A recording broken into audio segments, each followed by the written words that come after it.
근데 여기서 번제라는 게 무엇을 의미하죠?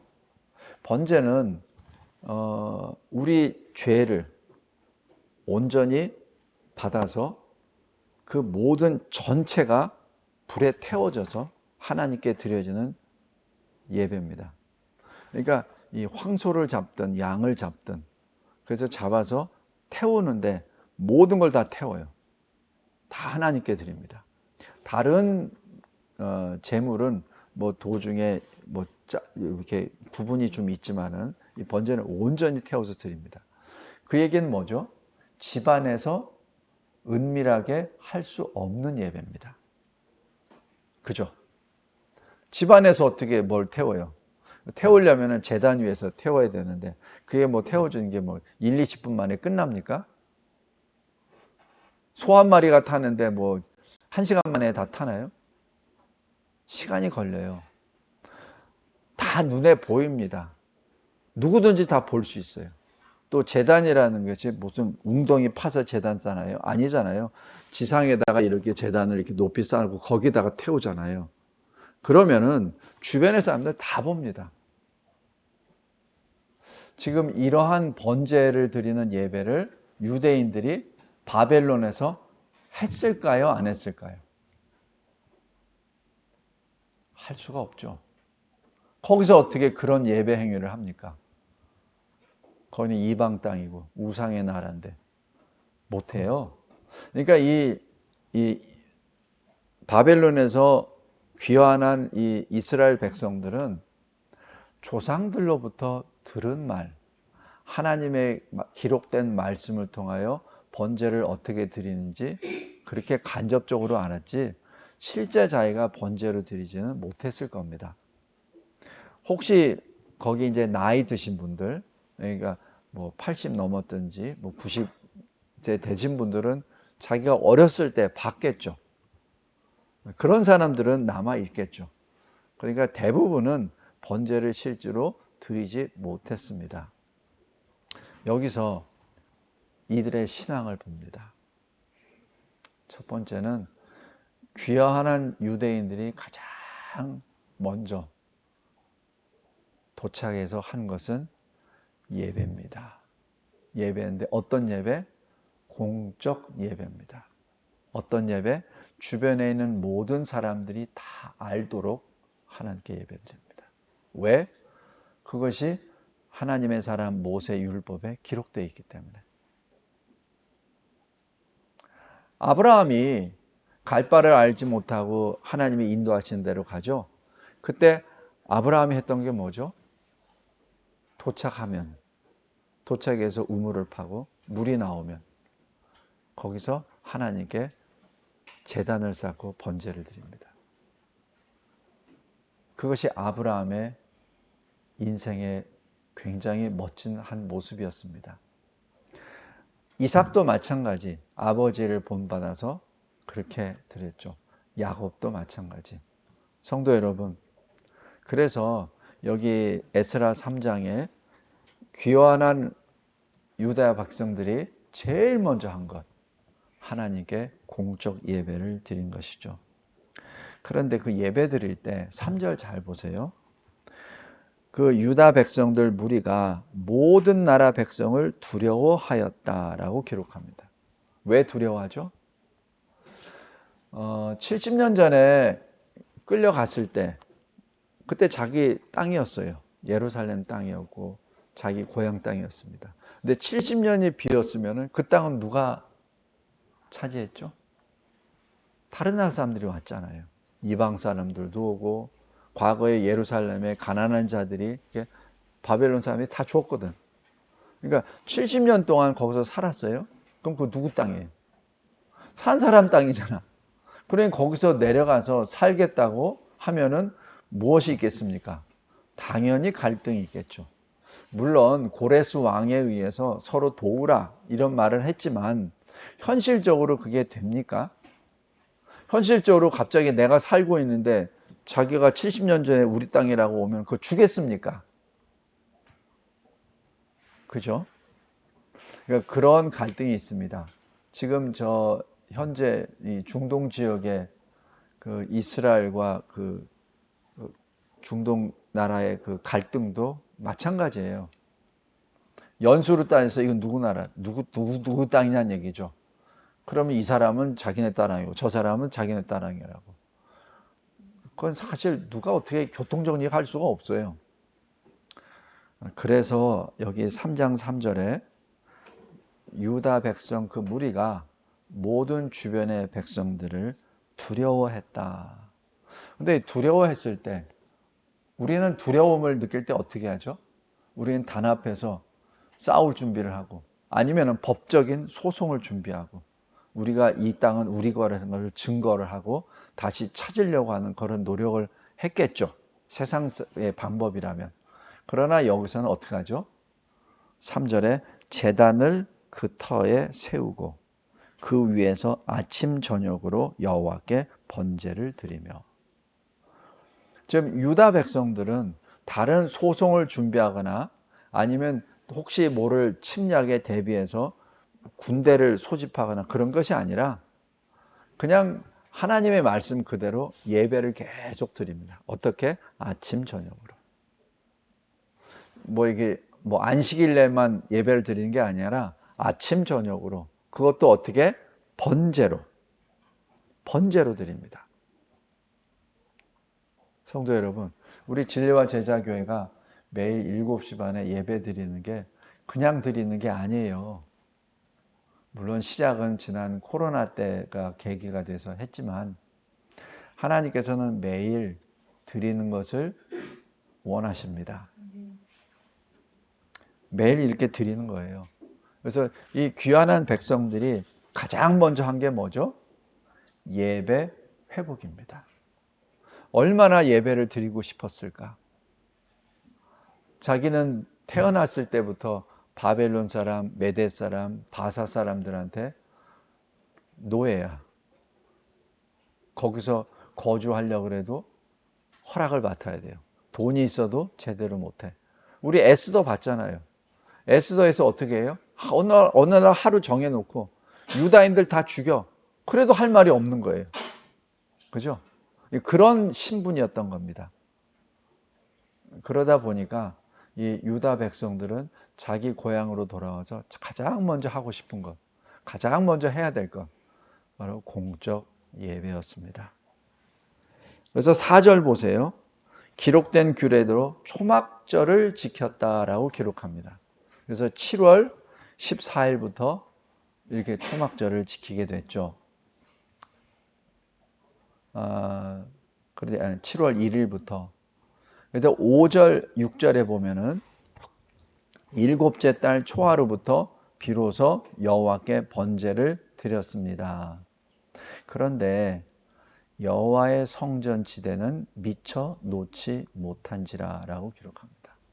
그러니까 성전은 아직 지대를 세우지도 못하고 그냥 번제만 드린 거예요. 그래서 8절에 보면 그 다음에 2년 2월 둘째 달에 스룹바벨과 예수아와 레위인들과 또 예루살렘으로 돌아온 사람들이 성전 재건 공사를 시작합니다. 이때 감독은 레위 사람 20세 이상이 하게 됩니다. 왜 그렇죠? 레위 사람은 성전에서 일하는 사람이거든요. 그러니까 어떤 모습으로 성전을 지어야 되는지 알거든. 근데 레위 사람들은 원래 25세 이상이 되어야 일합니다. 그런데 여기서는 20세 이상이에요. 왜 그럴까요? 여기 에스라 2장 한번 보세요.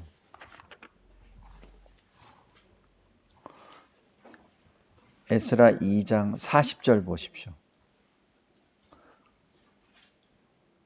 레위 사람은 호다야위 자손 곧 예수아와 간미엘 자손이 74명이요. 그죠? 숫자가 이 대체로 여기 온 사람이 64절 보세요. 온 회중의 합계가 42,360명이요. 그 중에 레위 사람은 74명이요. 굉장히 적었다는 얘기를 여기서 알 수 있죠. 41절에 우리로 하면 찬양대, 노래하는 사람은 128명, 42절 문지기, 그러니까 성전 문을 지키는 사람은 139명. 그러니까 레위 사람들 뭐 다 합쳐봤자 341명. 그러니까 여기 모인 사람은 4만 2천여 명인데 보통 10%가 레위 사람이 돼야 되는데, 그죠? 안 돼. 그래서 25세가 아니라 20세로 연령을 낮춥니다. 왜냐면 숫자가 너무 적으니까. 그래서 이 레위 사람들이 성전 검사를 감독하게 됩니다. 그다음에 여기 12절 보세요. 이 성전의 기초를 놓는 공사를 할 때 좀 특이한 일이 발생됩니다. 제사장들과 레위 사람들과 나이 많은 족장들은 첫 성전을 보았으므로 이제 이 성전의 기초가 놓임을 보고 대성통곡하였으나, 이렇게 기록합니다. 성전 기초를 딱 이제 우리 무슨 공사하면은 처음에 삽질하잖아요, 그죠? 이 기초 공사하려고. 근데 그 크기를 보니까 성전의 기초가 너무 작아요. 왜 그러냐면은 이 고레스 왕이 그 규격을 딱 정해놨거든. 성전 크기는 얼마나 사이즈나 딱 정해놨거든. 그리고 또 이 사람들이 뭐 가지고 있으면 뭘 가졌겠습니까? 주변에 도움을 받았으면 얼마나 많이 받았겠습니까? 그죠? 그러니까 과거 솔로몬의 성전, 솔로몬이 지었던 성전의 크기를 보았던 늙은 사람들이 봤을 때는 너무 조촐하거든요. 너무 작거든요. 그러니까 거기서 큰 소리로 웁니다. 우리나라가 어떻게 이렇게 되었길래 성전이 이렇게 왜소하게 되었습니까? 그러면서 대성통곡을 해요. 그런데 거기에 있는 여러 그 젊은 사람들은 그걸 모르죠. 대신에 이제야 드디어 우리가 하나님 앞에 예배를 드릴 수 있겠구나. 하나님의 말씀을 들을 수 있겠구나. 또 하나님 사람들이 같이 모여서 기도할 수 있는 처소가 생겼구나. 그래서 기뻐합니다. 그래서 13절에 보면 백성들이 크게 외치는 소리가 멀리서 들리는데 한편에서는 즐거워서 부르는 소리가 있고 또 한쪽에서는 너무 슬퍼서 마음을 찢으며 대성통곡하는 소리가 있었다는 것이 여기 본문입니다. 성도 여러분, 우리가 이 하나님의 성전을 바라보았을 때 어떤 마음이 교차가 되는지 여기서 잘 나타납니다. 그런데 하나님은 어떤 모습을 좋아하셨을까요? 하나님은 솔로몬 성전처럼 웅장하고 그런 성전을 좋아하셨겠습니까? 아니면은 여기 스룹바벨에 의해서 지어진 아주 조촐한 성전을 주님이 원하셨겠습니까? 사람들은 분명히 솔로몬의 그 영광, 그 성전으로 가표를 던졌을 거예요. 그러나 하나님은 그렇지 않습니다. 우리 학개 2장 한번 보세요. 학개.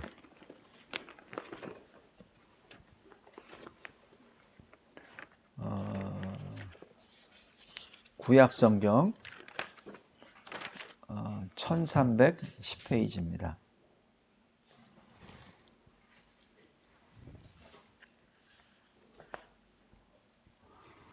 2장 1절 보시면 일곱째 달 곧 그 달 24일, 그죠? 그러니까 일곱째 달이니까 그 일곱째 달입니다. 여호와의 말씀이 선지자 학개에게 임하니라 이르시되, 왜냐하면 이때는 다니엘이 세상에 없습니다. 그리고 하나님이 학개 선지자와 스가랴 선지자를 세우십니다. 그래서 학개 선지자에게 이렇게 말씀합니다.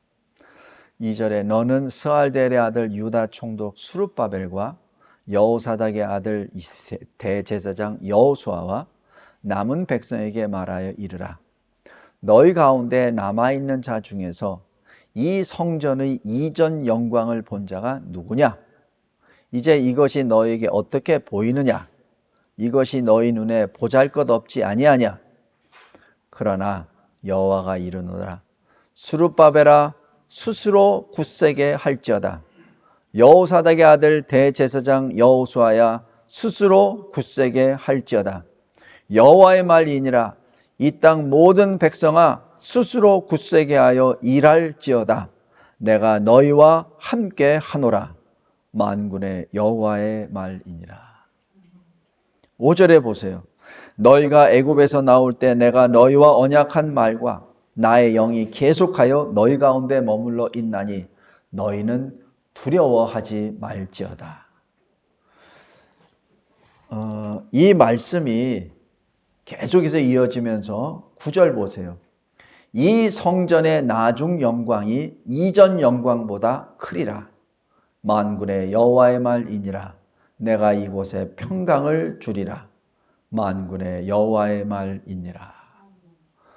지금 이 7월 21일이죠. 성전 지대를 이제 기초를 놓을 때 하나님이 주신 말씀입니다. 성도 여러분,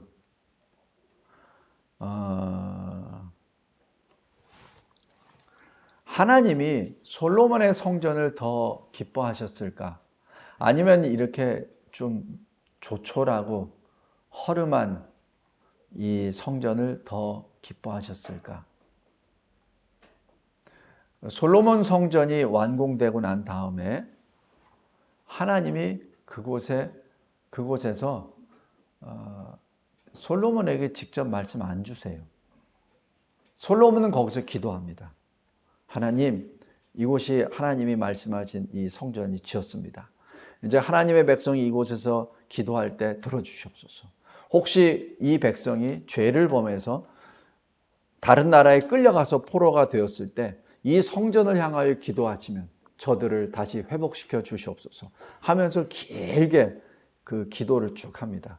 그러나 그때 하나님이 응답은 안 하시고 여호와의 영광이 성전에 충만하더라. 그래서 제사장들이 출입을 못하게 되었다. 이렇게만 표현합니다.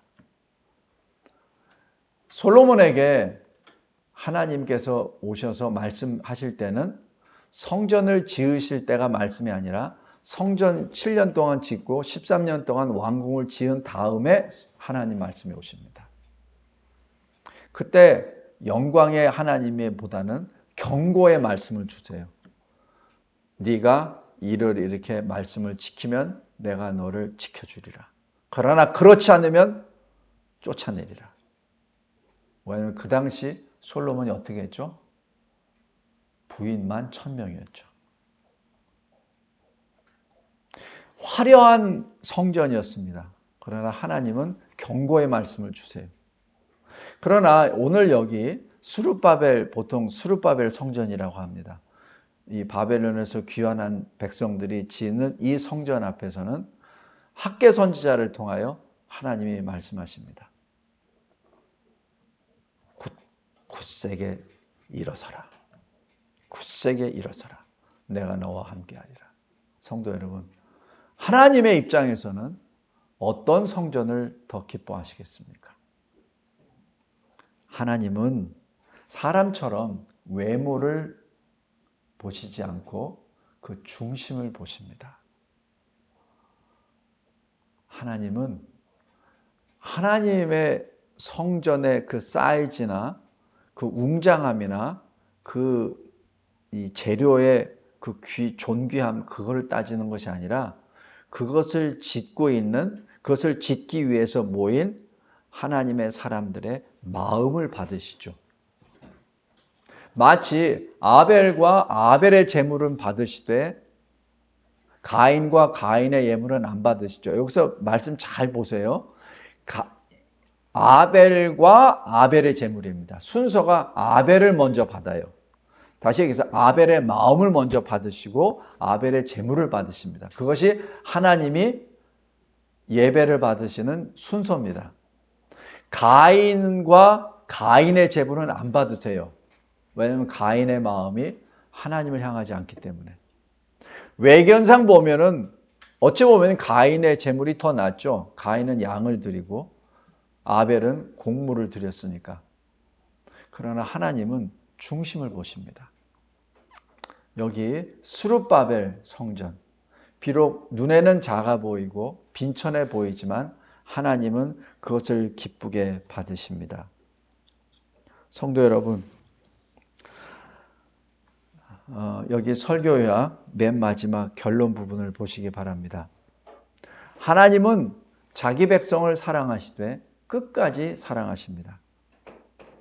그것이 시편 136편입니다. 하나님의 인자하심이 영원하도다. 하나님이 왜 이 세상에 독생자를 보내주셨습니까? 세상을 심판하려 하며 구원을 받게 하려 하심입니다. 요한복음 3장 16절 17절입니다. 그래서 하나님의 말씀이 육신이 되어 우리 가운데 거하십니다. 그래서 그 말씀의 영광을 통하여 하나님 아버지 독생자의 영광, 은혜와 진리의 충만함을 우리가 보게 되죠. 요한복음 1장 14절입니다. 그리스도 안에서 우리가 받은 하나님의 사랑을 누구도 끊을 수 없습니다. 그것이 로마서 8장 39절입니다. 우리 로마서 8장 한번 보세요.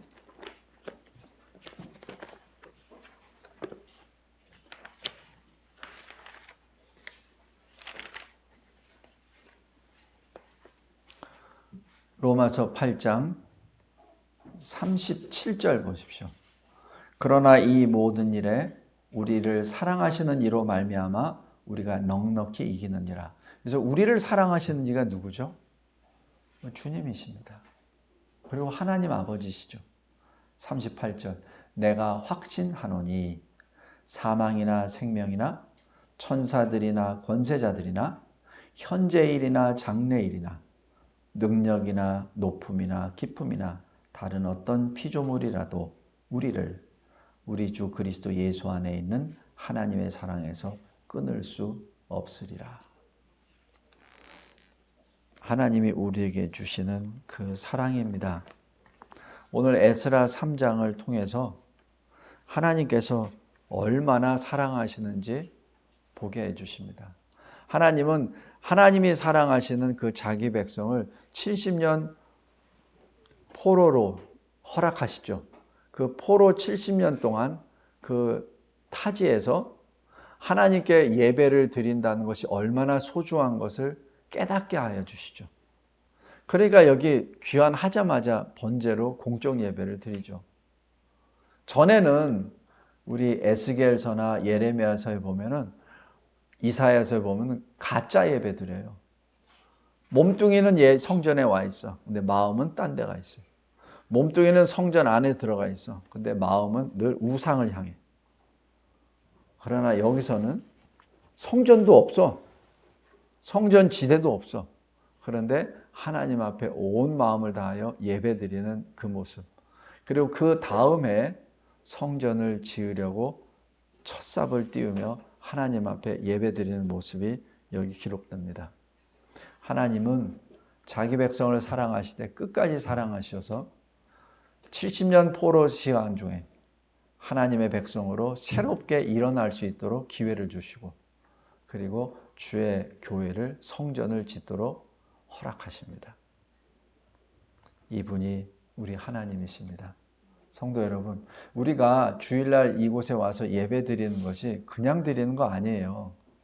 우리가 그냥 주일날 우리 발이 교회로 인도되는 것이 그냥 온다는 게 아니에요. 하나님이 이끌어 주셔서 그런 겁니다. 얼마나 많은 사람들이 교회에 출입합니까? 그러나 온전히 예배드리는 자는 그렇게 많지 않습니다. 하나님 앞에 늘 감사하시며 오늘 에스라 3장에 있는 것처럼 우리 인생 가운데 가장 먼저 하나님 앞에 공적 예배를 드림으로 우리가 하나님의 백성임을 선포하고 증거하는 그 삶이 우리의 인생이 되시기를 주님의 이름으로 기도합니다. 감사하고 감사합니다. 에스라 3장을 통하여 하나님이 얼마나 사랑하셨고 얼마나 우리를 지켜주시고 보호해 주시는지 깨닫게 해주심에 진심으로 감사합니다. 주님 사랑합니다. 하나님이 먼저 사랑하셨기에 사랑한다 고백합니다. 예수 그리스도의 이름으로 기도드리옵나이다. 아멘.